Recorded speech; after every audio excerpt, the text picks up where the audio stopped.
ni wakati mzuri kabisa na wasaamuru wa kabisa wa kwenda kusikiliza kibao chetu hiki ama simulizi yetu hii nzuri kabisa inayokwenda kwa jina la Esma. Msikilizaji, hii ni sehemu ya pili. Tunakwenda kusikiliza tujue nini ambacho kilejiri. Mauzauza haya yanakwenda kuishia wapi? Okay, nikukaribisha sana msikilizaji wangu popote pale ulipo, na ni matumaini yangu ni mzima wa afya. Basi tuendelee tuweze kujua nini ambacho kilejiri katika sehemu hii ya pili. Jina langu ni Trish. Karibu.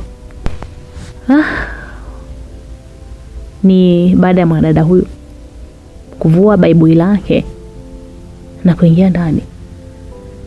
Nilishtuka sana baada ya kumuona. Si nimuite Maimuna, yani siwe tani nimuite nani?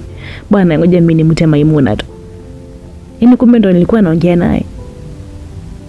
Akanambia mbona kila nikija unakuwa unaogopa sana? Yeye unaniogopa au hujanizoea tu bado? Nikamwambia bwana sikogopi. Nijichekesha pale ili kutoa uoga wangu, lakini wapi, bado uoga ulinitawala. Nisimwogope wakati mtu sio wa kawaida. Hata sijakuelewa ile wata. Kidogo ni nani alafu nisikogope? Nijiongelea kichwani mwangu huku nikimtizama kuona nini kinatokea. Akanambia usiniogope Shedi. Sijaja kwa ubaya. Nimekuja kwa wema tu. Nikamwambia ila wewe unanitekea nini mimi? Unanitekea nini jamani? Akanambia ninachokihitaji kwako ni ule upendo wako tu. Basi, sina kingine zaidi ya hicho. Nikamwambia lakini mbona mimi sikuhitaji wewe? Sihitaji upendo na wewe mimi bwana. Akanambia unajua una hofu kubwa juu yangu. Ila mimi sina ubaya na wewe. Nitakufanya uishi maisha mazuri sana zaidi ya haya unayoishi.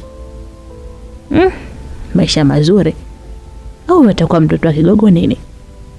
Maana watoto wa kike wakipendaga huwa kama vishaa. Ila ngoja kwanza nimzuge kwanza. Nijikuta naingiwa na tamaa baada ya kusikia atabadilisha maisha yangu. Akanambia usinifikirie vibaya, na kuomba uwe na mimi.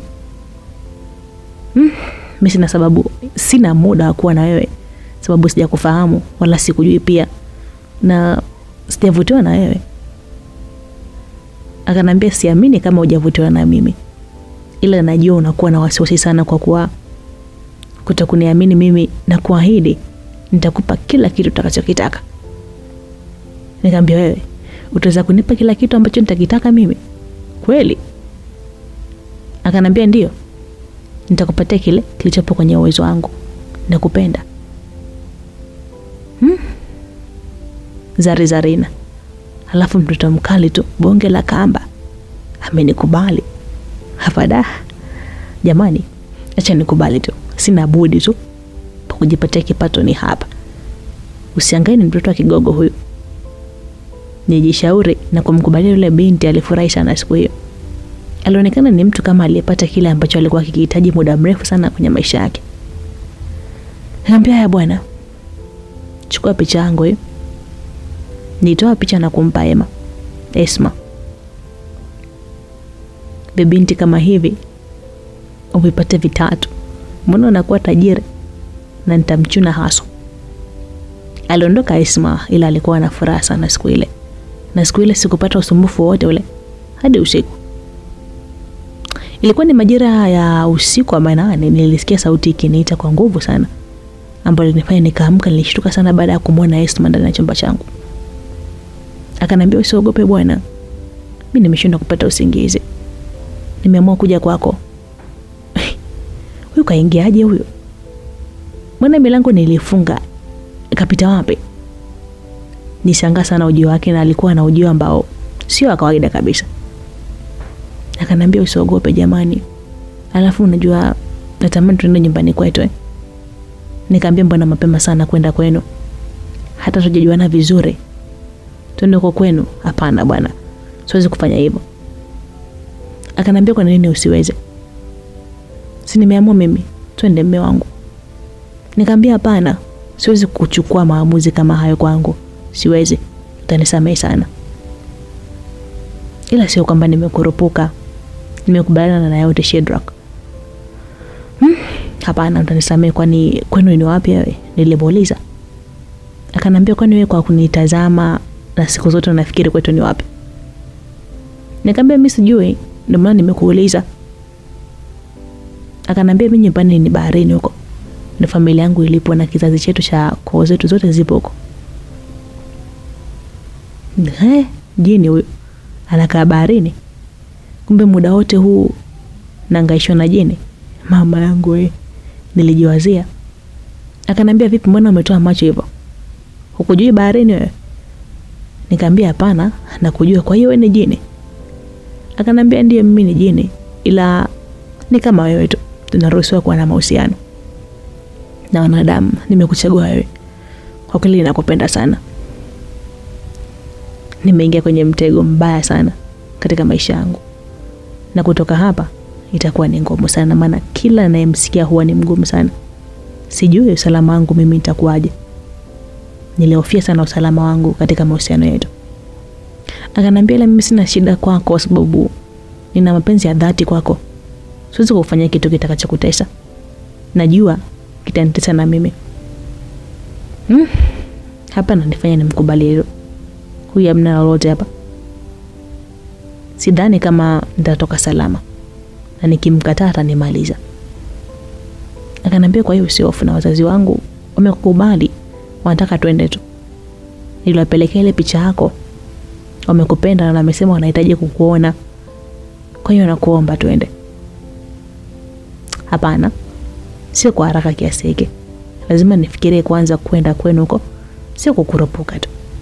Akanambia, sawa, siwezi kukulazimisha, ila naomba tuende ukaone wazazi wangu.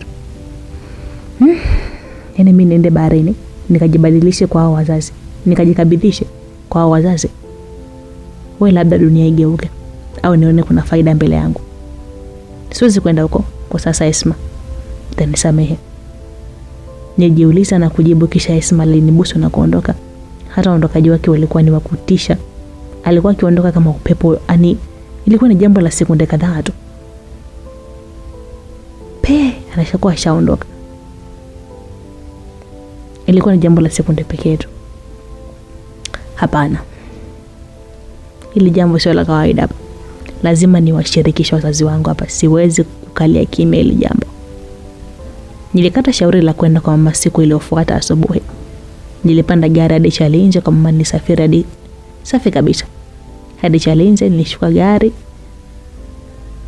na kukamata njia kuelekea kwa mama. Haya matatizo nimejitafutia mwenyewe, kuchora picha za taswira za watu ambazo hata siwajui. Ndio maana leo napata shida. Kwa nini nisingegere kuchora tu ile picha jamani? Nijilaumu sana kuchora ile picha. Hadi leo imeniletea shida nikiwa njiani. Nilimwona binti mmoja akiwa amesimama barabarani mbele yangu. Ila kila nilipokuwa nikimtizama nilikuwa anazidi yani kuiona taswira ya mtu ambaye namfahamu. Wewe Esma, huko umekuja kufanya nini huko? Niliuliza. Akanambia, unafikiri unaweza kunidanganya mimi na kunikimbia wewe? Huwezi kabisa, popote unapotaka kwenda na kuona huwezi kunidanganya. Nikamwambia, lakini kuni kwa wazazi wangu, wewe kukuhusu. Mbona hivyo unakuwa kama kero jamani, ni keras? Akanambia, najua unaniona kero, ila mimi sio kero. Kwa nini hukuniaga kama leo unakuja huko? Nikamwambia, kwa shida yako ni kukuaga tu basi. Akanambia, sio hilo, na tabia yako kunikimbia. Wewe nafikiri unaweza kunikimbia mimi? Nikamwambia, kwani kuondoka kwa hiari yangu ni kosa? Mbona unapenda kunipelekesha hivyo wakati hatujaoana? Akanambia, hata kama hatujaoana, mimi na wewe ni wapenzi. Lazima unishirikishe kwenye mambo yako, si unafanya tu. Huyu mwanamke tatizo huyo, sio bure. Anataka kunifanya mtumwa. Nilihisi ya mambo yatatokea tu. Ndio maana nilikataa mimi. Ila mimi nilikuwa sikukimbia wewe, nilimjibu hivyo. Akanambia, ulikuwa unamkimbia nani? Hamna, nilikuwa simkimbie mtu mimi. Kwani kwenda kwa wazazi wangu ni sawa na kumkimbia mtu? Unajua mimi sio mtoto mdogo. Na ninafahamu kabisa wewe kuna vitu unataka kuvifanya huko kwa unataka kunificha mimi. Kwani nakumbuka katika maneno yako ulisema utakuwa msumbufu kwangu na utakuwa na masharti kwangu. Sasa maneno haya yanatoka wapi Esma? Kwa hiyo kama unanikosea nisiwe mkali, lazima nikwambie ukweli. Haiwezekani nitoroka mimi bila kuniaga. Kwani jana kabla sijaondoka ungeniaga? Yaani kwa nini mkuniaga jana kabla sijaondoka? Nikamwambia sasa kama usikukuaga, lakini si umejua na umenikuta hapa. Na umejua naenda wapi. Sasa ya nini kugombana wakati umenikuta hapa na unajua nakwenda wapi? Akaniambia nimekukuta hapa lakini kwa uwezo wangu binafsi na sio kwa uwezo wako. Na ulihitaji kunificha mimi sipendi. Bwana usinifuatilie mimi niache huru na maamuzi yangu.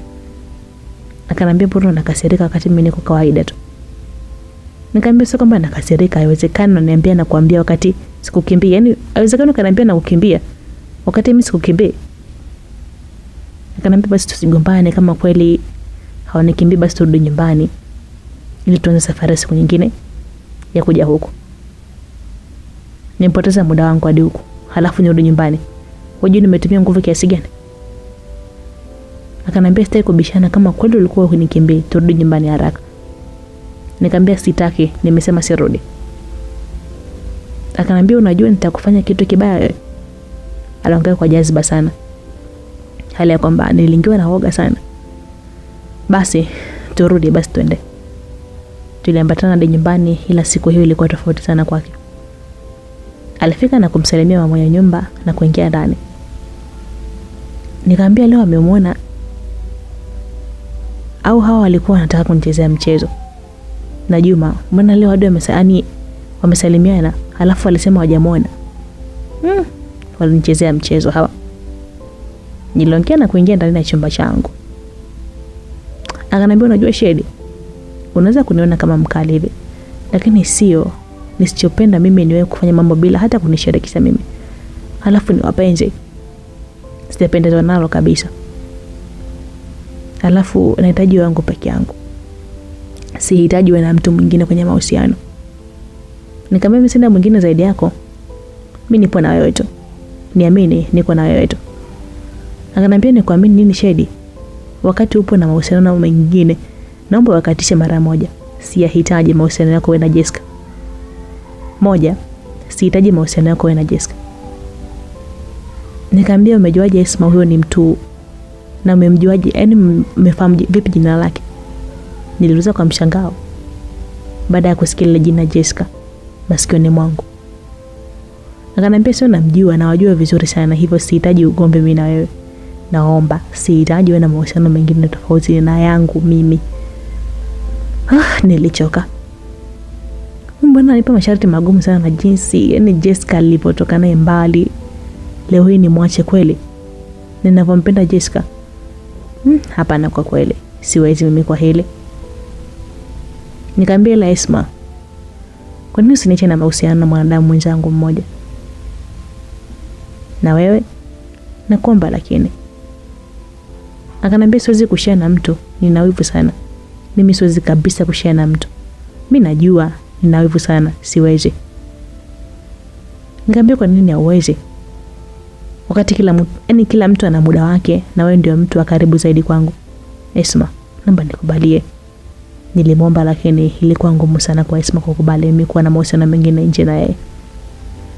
Unajua Sheri, unaweza kuniona kama wa kawaida hivi, ila mimi nakupenda sana.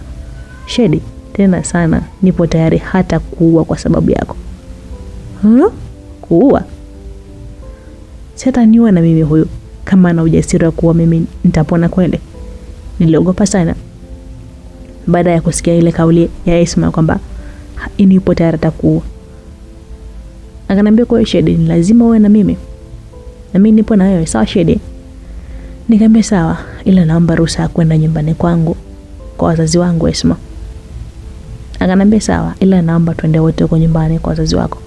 Nikajuane nao huko nyumbani. Nikamwambia hapana, sio mapema kiasi hiki. Siku nyingine ndio utakwenda wote, usijali. Ila kwa kesho niache niende mimi peke yangu kwanza. Alikubali Esma na kuondoka. kakubali niende hapo kesho. Nikienda naenda kumaliza kila kitu. Asifikiri mimi ni mjinga. Nakuja kuishi na jini mimi. Wakati mimi ni binadamu, siwezi kuwa hivi. Siku iliyofuata nilifanya safari hadi nyumbani kwa wazazi wangu. Kwa mama, mama alinikimbilia na kuniwao kwa furaha sana. Akaniambia, mwanangu, ni muda sana hujafika. Tulikuwa tunaongea kwenye simu tu. Naona leo umekuja na mtu. Leta nikupokee. Nilishtuka sana na kutazama pembeni yangu, nilimkuta Jessica akiwa pembeni yangu. Wakati nilikuwa nimeenda peke yangu, nilishtuka baada ya kumwona Esma. Huyu kafikaje hapa? Mama kanambia, mwanangu, ni muda sana hujafika. Tulikuwa tunaongea kwenye simu tu. Naona leo umekuja na mtu. Leta nikupokee. Nilishtuka sana na kutazama pembeni yangu, nilimkuta ni Esma akiwa pembeni yangu. Wakati nilikuwa nimekwenda peke yangu, nilishtuka sana. Huyu kafikaje hapa wakati nilikuwa peke yangu hadi nafika hapa? Mama alimkumbatia na kumpokea vitu vilivyokuwa kwenye begi na kutukaribisha. Mama hajui kama anakaribisha matatizo hapa nyumbani. Hajui kama ni jini. Mama, ni bora ungemfukuza tu. Mbona unaanza sana Shedi mwanangu? Mama aliuliza. Nikamwambia, mna mama, nipo sawa. Sema si unajua ni muda kidogo hapa sijaja, naona kuna tofauti kidogo. Mazingira ndio maana nimezubaa sana. Akaniambia, ni kweli kumejengeka sana saa hizi, wahamiaji wamekuwa wengi sana. Aliongea na kuingia ndani. Nikamwambia, umekujaje hapa? Umekuja kufanya nini hapa? Wakati tumeshakubaliana siku nyingine utakuja hapa, lakini mbona hivyo sasa? Akaniambia, siwezi kukuacha peke yako hata kidogo. Nimeshakwambia nipo tayari kwa lolote ile. Siwezi kukaa mbali nawe. Nikamwambia, unajua unalazimisha sana mambo yako. Yaani wakati mimi siyataki kabisa. Kwa nini lakini? Au kwa kuwa unajijua sio mtu, wewe ndo unapenda kunitisha na kutaka mambo yako yaende tu? Jamani, karibuni sana wanangu. Jisikie mpo nyumbani hapa. Halafu tunapika ndani hapa, msijali. Alitukaribisha mama kwa furaha sana, bila kujua kwa yule mwanamke sio mtu wa kawaida. Kwani huyu binti na tena mwanangu? Aliuliza mama, ila nilimtizama tu Esma bila kunyibitu yote kile. Kwanza nilimtaga hata Maimuna, maana chiki binti kinganganizi kweli. We, si mnaulizwa lakini na mama. Hapa nifanye nini mimi? Maana huyu binti nisipomtambulisha hapa itakuwa nongwa. Bonge la ugombe. Hapa na moyoni mwangu yupo Jessica. Niliwaza sana jinsi ya kumtambulisha kwa mama. Mama, huyu binti ninaishi naye kule na kukaa saa hizi. Unaishi na mimi vipi? Simwambie kuwa mimi ni mkeo jamani. Alisema Esma kwa msitizo sana. Sasa binti hakuna haja ya kuzunguka, inabidi aseme tu ni mke wangu mtarajiwa, sio nini. Sijui nini, sifikiri kama ni sawa kuzunguka. Lakini mama, sio hivyo Shedi. Unajua ukiwa unazunguka unaharibu uaminifu wako kwa mkeo. Anaona kama amekulazimisha hivi kumleta wakati mlikubaliana toka huko. Sio sawa. Ila nimefurahi sana kumjua. Vipi nyumbani kwake? Unajulikana nyumbani kwao? Sijulikani kwao huyu binti, sababu huyu sio mgeni kwake. Na karibia tunakwenda kwa jinsi tulivyokubaliana, tukitoka huko hatutokaa sana, tunakwenda nyumbani kwangu. Usiwe na shaka mama, tunakwenda kwetu. Alidakia Esma na kunikatiza ile dhumuni la kutaka kuongea. Huyu binti mbona anaonekana ana nguvu sana, ushawishi hapa nyumbani, wakati sio mtoto wa hapa. Au nguvu zake za kijini zinamzuzua mama? Nilichukia sana kile kitendo cha kunikatisha maneno yangu. Tulikula na kupiga story sana na mama, ila sikutaka kulala. Niliamua kuunga ili nirudi nyumbani. Niliamua kuaga ili nirudi nyumbani mida kama saa 12 hivi. Jamani, mbona jioni sana? Halafu unaaga mwanangu na huko umekuja muda mrefu sana. Si ulale tu hapa, kurudi kesho. Mama, hujui tu mwanamke ni nani. Endapo ungekuwa unajua hata usingetenika hapa hadi saa hizi. Nikamwambia, mna mama, kuna kazi bado inabidi niifanye. Akaniambia, lakini hizo kazi hata kesho utazifanya tu kesho. Nayo ni siku. Ni kweli Shedi. Ni bora turudi kesho tulale hapa. kwa mama, jamani, wewe usinipangie, umesikia? Wewe mwanamke hapa tunarudi leo, kama kubaki hapa ubaki wewe. Mimi leo narudi, kuna kazi za watu inabidi nikazifanye, wazichukue kesho asubuhi. Mama kanambia basi msigombane, mrudi tu, kama kuna kazi zinawahitaji mrudi tu, haina shida. Tulipanda gari na kurudi nyumbani. Tulifika nyumbani mimi pamoja na Maimuna huyo Esma hicho. Mimi hata siingie ndani, cha naondoke niende nyumbani. Alienda na kuondoka, aliondoka kama kawaida yake. Alikuwa ni mtu kupotea tu kama upepo. Nilikuwa sina woga tena kutokana na kuzoea ile hali na ile tabia yake. Niliingia ndani na kumkuta jirani yangu Juma akiwa nje ya ua la nyumba. Oya, Shemka kusubiri sana hapa hadi amechoka mtoto wa watu. Kwa hiyo yuko wapi? Niliuliza. Anambia yuko ndani hapo, ingia utamkuta. Niliingia na kukutana na Jessica. Akiwa ni mtu mwenye huzuni sana, akiwa ameinamisha kichwa chake. Nilimshtua na kuongea naye. Akanambia wapi ulienda wewe mwanaume? Mimi nakusubiria hapa muda wote huu. Masaa kabisa. Na hata simu yako ilikuwa haipatikani. Ilikuwa ni swali lake la kwanza kuniuliza Jessica. Nikamwambia nilitoka, kuna watu niliwapelekea kazi zao, nimechelewa kurudi. Samahani sana kwa kupotezea muda wako hapa Jessica. Alisimama na kunikumbatia Jessica kwa mahaba mazito sana. Ananiambia nimekumisi sana. Nimeamua kutoroka nyumbani usiku huu kwa ajili yako. Naomba tuingie ndani mume wangu. Ila Esma sema nikataza kuwa na wewe mwanamke, lakini ila siwezi, atajua mwenyewe. Liwalo na liwe tu. Hapa atajua mwenyewe. Nilifungua mlango na kuingia naye ndani. Nilishtuka sana baada ya kumuona Esma akiwa ndani ya chumba changu. Unashtuka nini tena Shedi? Ndani kuna nini? Wamekuibia nini? Jessica aliuliza. Nikamwambia hapana, usiingie ndani Jessica. Leo kuna shida imetokea huko ndani, naomba tukutane siku nyingine. Na kuomba Jessica. Akanambia kuna nini huko ndani? Hadi mimi niondoke, si tumekubaliana tunaingia ndani lakini. Halafu na nizuia mlangoni kwako. Jamani kweli? Nikamwambia naomba nisikize Jessica. Rudi nyumbani, nitakutafuta kesho na kuomba Jessica. Usinitanie mimi wewe. Yaani nitoroke nyumbani nije hapa, alafu nifukuze. Unaambia nitoke tutaonana kesho. Hivi unachukulia kirahisi tu Usinione mjinga mimi. Nikamwambia sio na kuchukulia kirahisi. Hebu kwa muelewa basi. Unajua sio kila kitu ni kubisha tu. Kwa muelewa kwa ninachokwambia, rudi nyumbani. Akanambia nimesema siondoke hapa. Leo acha iwe nongwa tu. Nimetoroka nyumbani kwa ajili yako. Na hapa saa hizi watakuwa wananitafuta, halafu unanifukuza. Hivi unachukulia mimi? Alikuwa ni mkali sana kwa swala la kutoka pale nyumbani kwangu. Nikamwambia sio hivyo Jessica. Sio hivyo, nielewe basi. Akanambia siwezi kukuelewa kabisa. Hapa siwezi kuelewa chochote kile kutoka kwako. Hebu nipishe niingie ndani. Alikuwa mkali sana Jessica. Alinisukuma kwa nguvu sana, nilikuwa ni purukushani kati yangu na Jessica. Ila alifanikisha kuingia ndani. Kumbe nikataka kuingia huko ndani, kumbe na mwanamke mwingine Shedi. Nikamwambia sio hivyo. Hujui Jessica, ndio maana nakwambia urudi nyumbani. Ila umekuwa kiburi sana Umeona sasa? Nikamwambia unasemaje wewe? Nimekuwa kiburi kutafuta haki yangu. Aliongea kwa hasira sana na kunipiga kibao pa. Shedi, njoo hapa kitandani. Aliongea Esma. Ila chiki Maimuna jamani. Nikamwambia unasemaje malaya? Wewe usiongee hivyo wewe. Unizibe mdomo. Unamtetea huyu malaya wako humu ndani.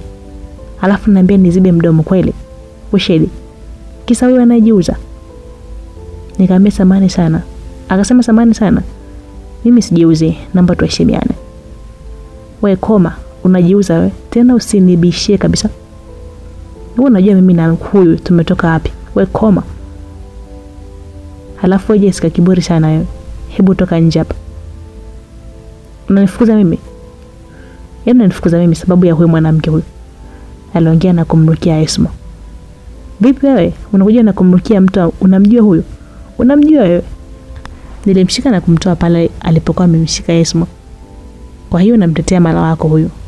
Wewe unamtetea huyu mtu wako huyu? Aliongea huko akiwa anabubujikwa na machozi.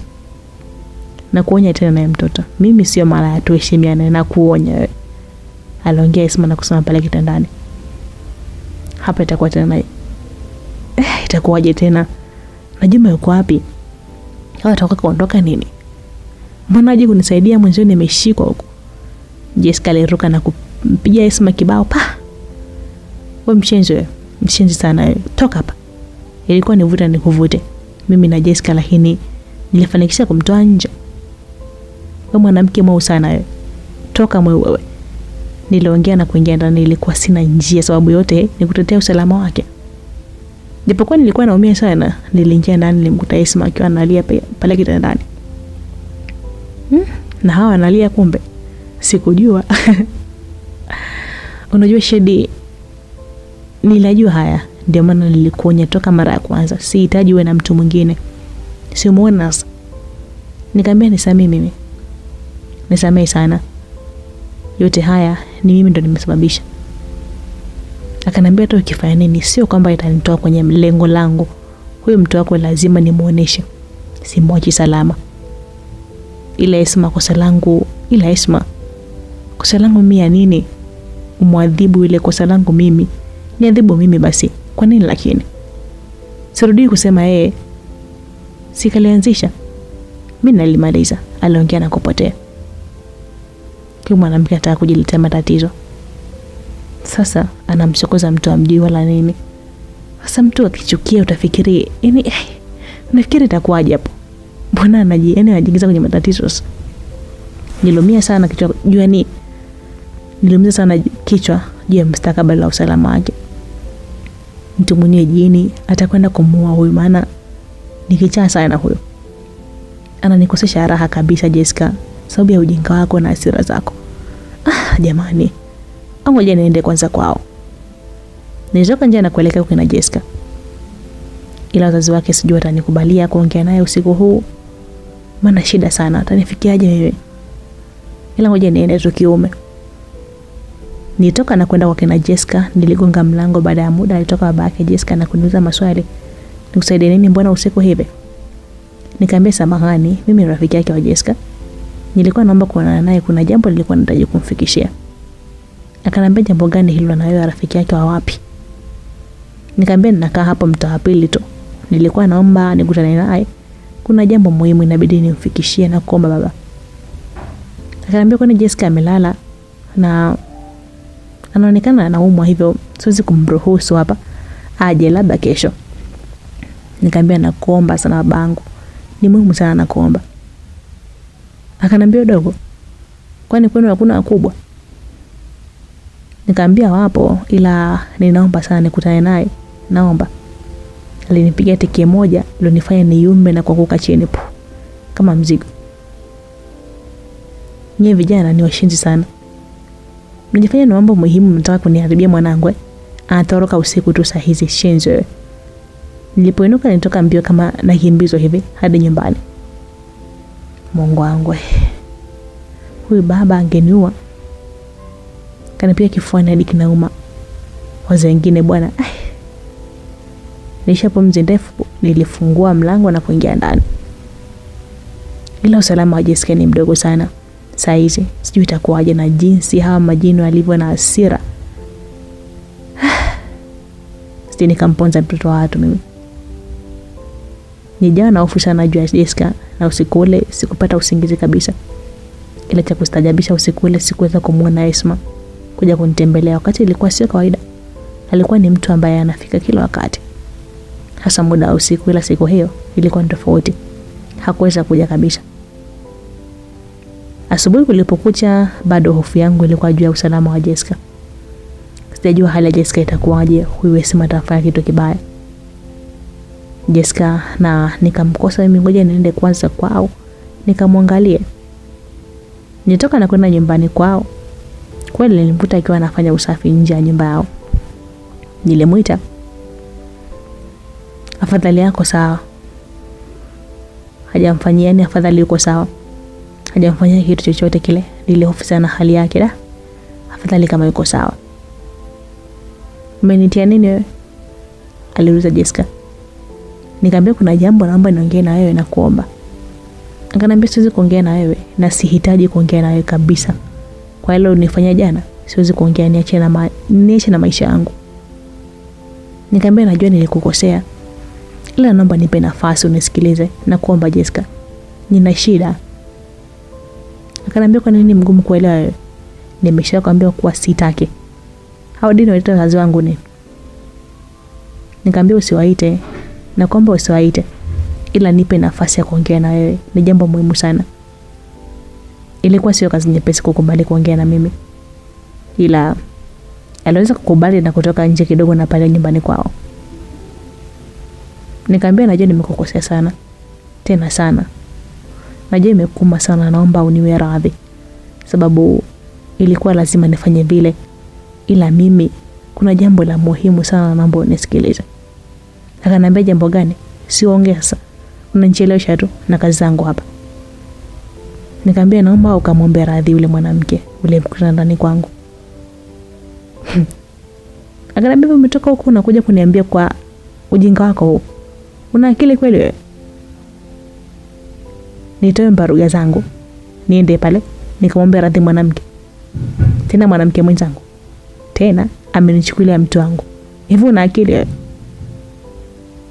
Nikamwambia naomba unielewe, simaanishi kwamba utadharaulika, ila ni kwa sababu ya usalama wako Jessica. Jaribu kunisikiliza. Akaniambia nani akusikiliza, siwezi kufanya ujinga huo. Kama anataka ugomvi, hata mimi nina uhitaji, mwambie aje muda wote ule, simogopi kabisa. Nikamwambia hajui tu mwanamke anashindana na mtu gani. Yule mwanamke ni hatari basi. Ni basi tu. Wewe na message yako iko, lakini siwezi kwenda mwambia aje, hata saizi simogopi kabisa. Aliongea na kuna nyumbani kwao. Ngamba Jessica nisikilize. Akaniambia niache sawa? Niache au hadi nikuitie baba? Baba. Niliamua kuondoka maana alishinda kunielewa kila ambacho nilikuwa namwambia. Huu ndio mwanzo wa kumsababishia tatizo mtoto wa watu, kisa picha tu. Mungu wangu. Nilishikwa na mawazo sana kwa lile tendo la kutokunielewa Jessica na kunifukuza kwao. Nitoka moja kwa moja hadi nyumbani. Wewe mwanangu, vipi siku mbili hizi unamisha? Juma aliniuliza. Nikamwambia amna, nipo tu, kwani kuna issue gani tena? Akaniambia nataka tu tukafanya kazi zetu za baharia, tunataka tukavua kesho. Kwa hilo tu haina shida. Usijali, mimi nipo radhi kabisa. Akaniambia mbona umekubali haraka sana wakati ulikuwa ni mtu kukataa sana? Nikamwambia amna, twende tukapige kazi, tukafanya maajabu huko. Vipi na zile picha zako za ajabu? Siku hizi hauziogopi? Acha masihara wewe. Nitoka na kuingia ndani, siku hiyo sikuwa na furaha kabisa. Jessica ananyima usingizi mimi. Sijui nifanye nini ili nimkomboe Jessica sababu ya Esma. Yaani Esma hawezi kumwacha salama yule mwanamke. Nilishikwa na mawazo sana juu ya hali ya Jessica na nilikuwa na shangaa siku zote toka utokea ugomvi Esma hafiki kama nilivyomzoea. Alikuwa afiki kabisa. Siku iliyofuata jioni tulitoka na Juma hadi baharini, tulichukua mashua na kuingia na baharini. Juma, kumbe huko kuna upepo mzuri kiasi hiki jamaa? Hatari sana. Unaweza kujiona uko peponi kabisa huko.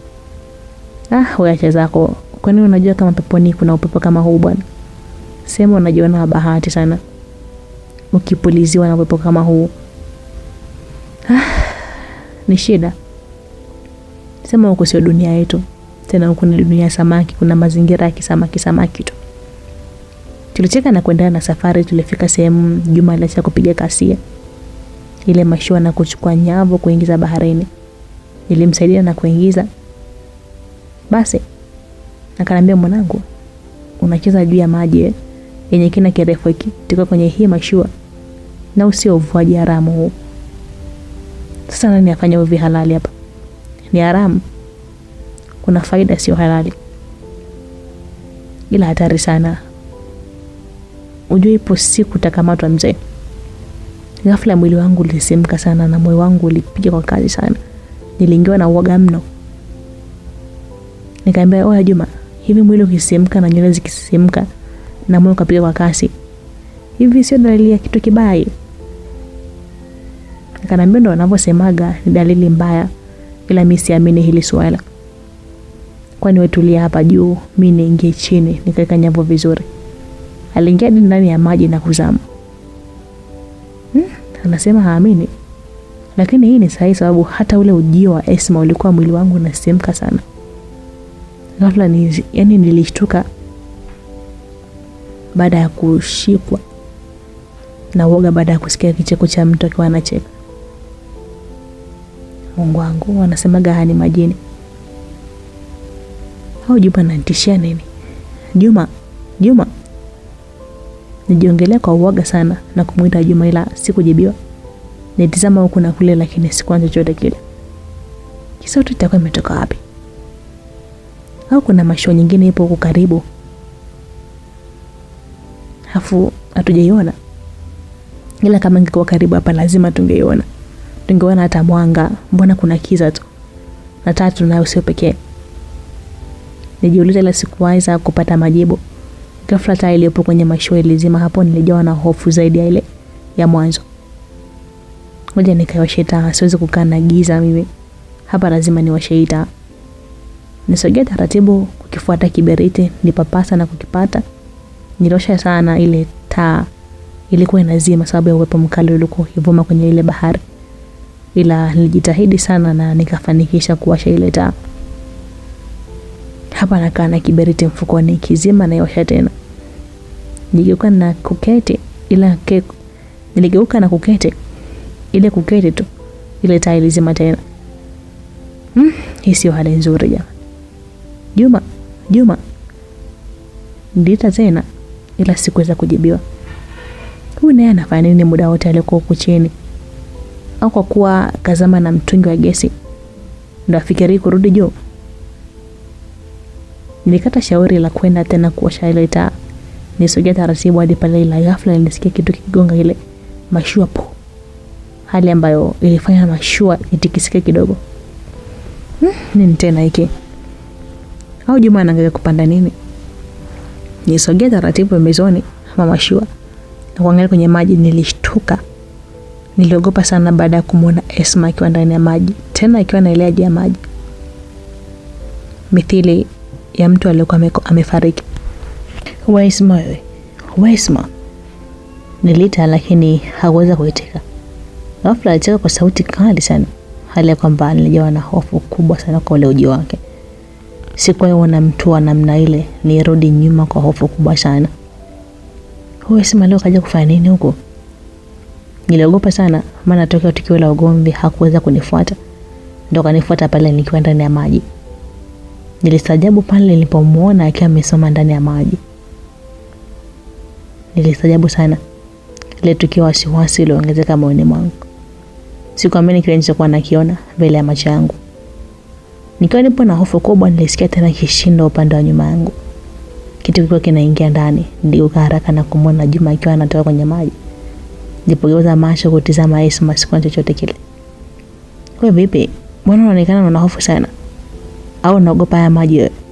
Juma aliuliza. "Juma, usikukutana na majini huko?" Wewe majini huko tena? Haje kufanya nini kwangu? Tena nipo kwenye kina kifupi tu hiki cha maji. Majini anakaa huko kwenye kina kirefu cha maji ambako hadi meli zinapita, hadi za kimataifa. Huku mara moja sana. Mbona ukaja hadi hapa? Juma muongo. Juma, mimi nachojua majini sehemu yote yenye bahari ukaa. Sasa unasema kwenye kina kirefu? Nakwambia hivyo. Kwani unaogopa majini? Nikamwambia, Juma, nitoe nje ya bahari, ninahitaji kurudi nyumbani. Akaniambia, mbona una maingi sana jamaa? Tumekuja muda sio mrefu hapa, halafu nataka kurudi nyumbani. Basi ungesema tu kama utaki tuje huko. Sio unanipotezea muda tu hapa. Nikamwambia, sio muda Juma. Unajua amenitokea yule binti kwenye picha ile. Kwenye picha hii hapa. Amenitokea hapa. Akaniambia, hujaacha tu mawenge yako Shedi. Hao mawenge yatatoka lini Shedi? Nikamwambia, sio mawenge, yule ni jini. Nilikuwa nataka kumalizia kusema macho yangu yalistajabu baada ya kuona watu 5 hivi wakiwa wanang'aa sana kwa rangi nyeupe. Niliona wakiwa wanatembea juu ya maji wakisogea karibu na ile mashua. "Oya vipi? Mbona una hofu sana? Una shida gani?" Juma aliuliza. Nikamwambia angalia kule mbele. Wale watu Juma wanafanya nini kwenye maji? Niliongea na kunyosha mkono wangu ili aweze kuwaona. Akaniambia wapi tena Shedi? Mbona sioni kitu chochote pale? Nikamwambia tazama wale watu wanakuja kwenye mashua yetu, wanang'aa sana Juma. Turudi Juma, wanakuja huko. Niliongea kwa uoga mkubwa, hali ile mfanya Juma azidi kuchanganyikiwa na ile hali iliyokuwa nayo pale. Akaniambia Shedi, una homa gani wewe? Mbona hivyo unaonyesha kitu ambacho mimi sikioni? Alikuwa amechanganyikiwa sana. Nikamwambia Juma, angalia wale wanakuja pale. Wanakuja huku Juma, wanakuja kutuchukua. Nilibaki nimeonyesha mkono wangu ukionyesha wale watu wanaokuja. Juma alitoa nyavu turudi hadi ufukweni. Alinisha na kuniacha. Akaniambia nenda nyumbani Shedi. Huwezi zikazi zetu. Wewe ni mtu wa picha, turudi. Ilikuwa ni sauti yenye kuonyesha hali ya kukerwa sana na ile tukio lilotokea kule baharini. Nikamwambia Juma anaweza kuniona kama nimemsaliti hivi, ila ni bora akaniona hivyo. Lakini wale watu hapana, walikuwa wanakuja kwenye mashua yetu. Na wale lazima ni majini tu ya majini. Nilishika barabara na kurudi nyumbani, nilikuwa nakimbia kwa uoga sana. Kutokana na muda ulikuwa ni usiku sana. Nilifika nyumbani, nilifunga mlango na kuingia ndani. Hapa barazani saizi hapo pahovyo kabisa, yote ya sababu ya Esma. Sijui ana shida gani yule kiumbe. Yaani simpendi basi tu. Ananipa shida sana. Hadi nashindwa kufanya kazi zangu kabisa kwa raha. Nilifungua mlango wa chumbani na kuingia ndani yake. Nilishtuka baada ya kumkuta Esma akiwa ndani ya chumba changu. "Mbona unakuja hapo una hema sana? Una shida gani wewe?" Aliniuliza swali ambalo nilishindwa kujibu. Maana nilianza kuingiwa na uoga tena juu yake. Baada ya kuona yale yaliyotokea kule baharini. "Ulivyo kama mtoto mdogo. Umenitia aibu sana wewe. Umekimbia wakwe zako kweli? Tena mbele yangu umenitia aibu kubwa sana." "Wakwe zangu? Kwa hiyo wale waliokuwa wanatembea juu ya maji ni wakwe zangu?" Akaniambia ndio, ni wazazi wangu. Walifika ili waje waongee na wewe, sasa umeamua kuwakimbia. Sema waliniheshimu mimi. La sivyo wangekuua wewe. Hawa watanichukua nikaishi majini. Mimi naona kabisa wanataka kunichukua hawa. Nilikuwa na hofu sana. Ila Esma, kwa nini usiwe na mtu wa jamii yako? Hadi uwe na mimi jamani. Kwani kuna ulazima? Akaniambia sijaona mtu kama wewe, na wewe ndio chaguo langu. Ulinipenda na mimi nimekupenda. Hivyo tunapendana. Ya nini tusivumiliane? Nikamwambia hapana. Mimi ile picha niliichora kwa sababu ya biashara yangu tu. Sio kingine. Sikuwa na upendo wote ule.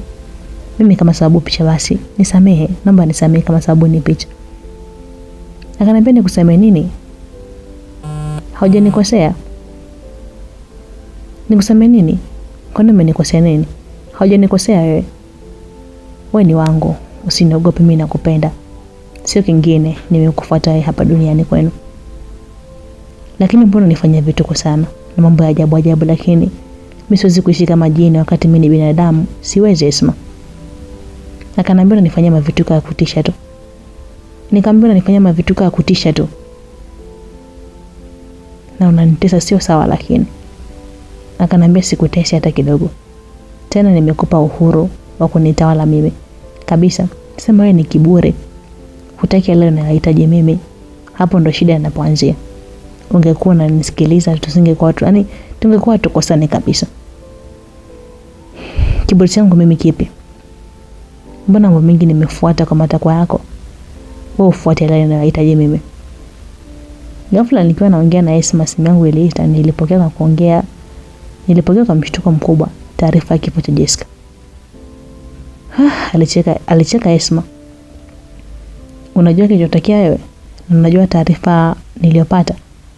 Nilimuuliza. Akaniambia kwani taarifa gani hiyo uliyoipata? Maana naona hadi sura imebadilika. Mikunjo imejitokeza mingi. Nilipandwa na hasira. Nikamwambia kwa hiyo Esma, umeamua kumuua Jessica sio? Akaniambia kumuua? Mimi ni muua Jessica? Aliuliza kwa mshangao mkubwa sana. Nikamwambia unashangaa nini wakati umehusika na mauaji ya Jessica Esma? Mbona unapenda kuniharibia mambo yangu hivyo? Lakini Esma, kwa nini Esma? Niliongea kwa uchungu sana. Huku machozi yakiwa na bobojika, hasira zilinipanda. Nitamani kumpiga lakini niliogopa kuwa sio binadamu wa kawaida kama mimi. Angekuwa mtu wa kawaida huyo, saizi hapa angekuwa anatoka damu bahati yake tu. Akaniambia mbona anaangalia kwa jicho la hasira sana? Mimi sijahusika na kumuua Jessica. Sijahusika mimi, niamini. Sikumjibu kitu. Nilitoka na kwenda msibani. Nilifika na kukuta watu wengi sana wakiwa wamejaa kwa vikundi. Huku nikiwa na familia Jessica ikiwa kwenye majonzi mazito sana. Haya yote nimesababisha mimi. Na yote haya yamesababishwa na kipaji changu. Leo hii nimempoteza mtu muhimu sana kwangu. Na nimesababisha maumivu kwa wengi zaidi. Nijiongelea huku nikijaribu kuzuia machozi yasinitoke lakini ilishindikana. Ilinivuja kwa uchungu sana. Hapa kuna binti alifika. Akutana naye huyu Jessica pale. Jessica kaishiwa nguvu. Yule binti akapotea kwenye mazingira ya kutatanisha sana. Haikueleweka kaenda wapi. Alipopelekwa hospitali alikuta ameshaishwa damu na ukauka sana, alifariki. Ilikuwa ni minong'ono iliyonijaza simanzi na chuki juu ya Esma kwa kuhusika na kifo cha Jessica ambaye alikuwa na hatia. Haya yote kafanya Esma tu. Halafu namuuliza anasema hajahusika yeye. Sielewi kabisa anahusika tu lazima. Maana yeye ndiye aliyekuwa amegombana naye hapa. Lazima atakuwa mhusika yeye tu. Ghafla alifika mtu mbaba hivi. Na kuketi karibu yangu tulisalimiana. Akaniambia pole kwa kusababisha kifo cha mtu wako. Ilikuwa ni maneno yanishtua sana. Nani kasababisha kifo cha mtu wake? Niliuliza. Akaniambia hujui tu. Au mbona unataka kujitoa kwenye hili swala? Wewe ni mhusika namba 1. Mbona huyu mzee anataka kunichukulia huyu mzee wa watu? Wakisikia hapa watanipiga mawe kweli hapa. Niliwaza sana. Kwa nini umejoje haya yote? Niliuliza kwa sauti ya chini sana. Akaniambia nachojua mimi kwako kwa mwanzo wa vita havikosi mwisho wa vita. Ila chaguo unalo mwenyewe, ukishinda au kushindwa basi. Nilisajabu sana maneno aliyokuwa akiniambia yule baba. Na nilibaki najiuliza akajuaje mambo yangu mimi. Shedi, mbona umekuwa mpole sana hapa? Ilikuwa sauti ile ilionishtua sana ikiambatana na kushuka bega. Nilipotizama alikuwa ni Juma, ila nilistaajabu sana nilipogeuka kumwangalia yule mzee, sikuweza kumuona tena. Niliinuka na kuangaza huko na kule, labda nitaweza kumuona yule mzee, lakini wapi. Sikuweza kumuona tena katika maisha yangu. Eti yule mzee alikaa hapa, ameelekea wapi? Niliwauliza watu nilikuwa nimekaa nao pale chini. Wakaniambia hatujamuona mtu akiwa amekaa hapa. Ulikuwa peke yako tu hapa? Hapa si nimekaa na mtu hapa. Na nilikuwa nikiongea naye. Au naye atakuwa ni jini kama Esma tu. Mimi saizi naandamwa na majini jamani. Sasa mambo yako wewe. Mambo mengine sio ya kuuliza kila mtu. Utaonekana chizi mtaa mzima kwa ushauri yako. Aliniambia Juma heshima yangu pale mtaani. Baada ya kufanya mazishi yale nirudi nyumbani. Aisee, pole sana kwa kile kilichotokea. Najua mlipendana sana, ila Mungu ana maamuzi na chaguo zake. Hivyo ni vyema kukubaliana nayo hivyo. Lazima tukubaliane na hivyo vitu. Tusimsingizie Mungu kwa hili. Hii ni kazi ya shetani. Hawa majini yanayoniandama mimi ndio aliyemuua Jessica. Nikiwa naongea mara ghafla nilipigiwa kibao mgongoni pa. Nilishtuka sana baada ya kupigwa. Nini tena na yeye? Mbona umeshtuka sana hivyo? Au mashitani yako ameshaanza kukupanda tena? Nikamwambia nimepigwa kibao Juma. Niliongea kwa wasiwasi mkubwa sana. Akaniambia cha mambo yako wewe. Kibao kwa kupiga nani sasa? Wakati mimi niko hapa na sijamuona mtu aliyekupiga kibao wala sauti. Nakwambiaje? Nimepigwa kibao. Mbona kile nikikwambia jambo ngumu sana kuniamini wewe? Akanambia mimi sijui mwenyewe na hayo majini yako yasiyokuwa na kichwa wala miguu. Wewe Juma, angalia mdomo wako. Unajua unavyoongelea vibaya yatakufanya kitu kibaya na utakuja kusahau. Akanambia nani amzingue? Labda wewe. Mimi hawezi, nimetoka nyumbani nimeaga. Mimi na wazee walinibariki. Sijakurupuka kuja mjini hapa. Shamze. Hao watakuendesha wewe. Ghafla akiwa anaongea alipiga mayowe, hilo nishtua kidogo. Nikamwambia vipi, mbona unapiga mayowe tena? Niliuliza ila hakuweza kunijibu. Aliniangalia tu. Tayari kimewaka kwako, sababu ya domo tu. Niliongea na kumcheka Juma. Nilipokuwa nacheka nikapigwa tena, ila hiyo niliyopigwa ilikuwa kama kiboko hivi. Tulipigwa siku ile, tulikimbizana hadi ndani kwa Juma. Weshedi, toka chumbani kwangu, toka. Unataka kuniletea matatizo mimi. Sitaki toka, nimesema. Kwa hiyo Juma leo huyu ananifukuza Juma. Akanambia toka bwana. Sihitaji matatizo mimi. Alinisukuma na kunitoa nje. Hawa viumbe sio watu wazuri hawa. Wanaanza kukutoa roho hawa. Nijiongea na kuingia ndani. Bora saizi nipo chumbani kwangu. Nishapumzi huko nikiwa na nimegemea mlango, nitoka haraka na kuingia chumbani kwangu. Nilipoingia nilishtuka baada ya kumuona Esma akiwa amelala chumbani kwangu. Kwa hiyo kaamua kuniingilia ndani. Sasa alafu huyo ndio chanzo cha matatizo yangu huyo. Nilitoka na kwenda kumwamsha Esma, nilimtikisa na kumuita, aliamka na kukaa kitandani. Nikamwambia hivi, Esma, ujio wako umekuwa ni wa shida sana upande wangu. Ni shida sana, kwa nini usiniache na maisha yangu lakini? Akanambia kuna tatizo gani ambalo mimi nimesababisha lakini? Mbona mimi sijakusababishia kitu chochote kile? Nihukumu bila kosa. Nikamwambia na kuhukumu vipi bila kosa? Wewe umemuua Jessica, unanifanyia mambo ambayo naonekana kama chizi. Sababu yako unanipa mtihani ambao sio wa kibinadamu. Bado unanifuatilia kila hatua yangu. Kwa nini unifuatilia lakini? Akanambia waje nikwambie kitu Shedi. Mimi sijakufuatilia wewe na sikufuatilia. Na hata Jessica sio mimi ndiye nilimuua, labda ugonjwa wake umemuua, sio mimi, naomba nielewe. Hajafanya haya mambo. Wakati saizi katoka kutupiga viboko. Halafu anajifanya amelala hapa. Huyu ni jini mwigizaji, nimeshamjua. Hataki kuonekana kama ni mbaya huyo, wakati ni mbaya zaidi. Nilimtizama tu. Usinijengee hasira kwa kosa ambalo sijalifanya Shedi. Nielewe, sijafanya mimi, sijafanya. Nikamwambia usinichanganye. Nilipandwa na hasira sana, nilimpiga kibao pa. Akanambia Shedi, nimekukosea nini hadi unipige? Mbona unanionea hivi mimi kwa kuwa nakupenda Shedi? Unanifanyia hivi? Aliongea kwa machozi akiwa anambubujika usoni mwake. Mimi sikutaki wewe. Sikutaki wewe, ni jini. Mimi ni binadamu, hatuendane. Mimi na wewe sawa? Yaani hatuendani kabisa. Akanambia kwa nini hatuendani? Wakati tulikubaliana na Shedi, basi nisamee kama nimekukosea Shedi. Nakuomba nimekukosea, nisamee. Siwezi kukuacha Shedi. Alipiga magoti na kunifuata pale nilipokuwa nimesimama, ila sikutaka maelewano na Esma. Nilimsukuma na kuanguka pembeni yangu. Nilikuwa nimeshikwa na hasira sana juu ya Esma. Akanambia unanisukuma Shedi. Unanisukuma? Umeniumiza Shedi. Nikamwambia na bado sikutaki wewe na kizazi chako. Sikutaki Esma, nielewe. Mimi mwanadamu, wewe ni jini. Kwani tufuatiliane bwana? Si uniache na maisha yangu. Nilikuta sina uoga kabisa juu ya Esma, sababu nilikuwa nimemzoea na kumuona wa kawaida sana. Aliinuka na kuniangalia jicho la hasira sana na kupotea machoni mwangu. Nini kitaendelea? Basi mpenzi msikilizaji, tukutane katika sehemu ya 3 kujua nini kiliendelea katika simulizi hii. Nikombe tu uendelee kufuatilia Mtongi Simulizi. Asante.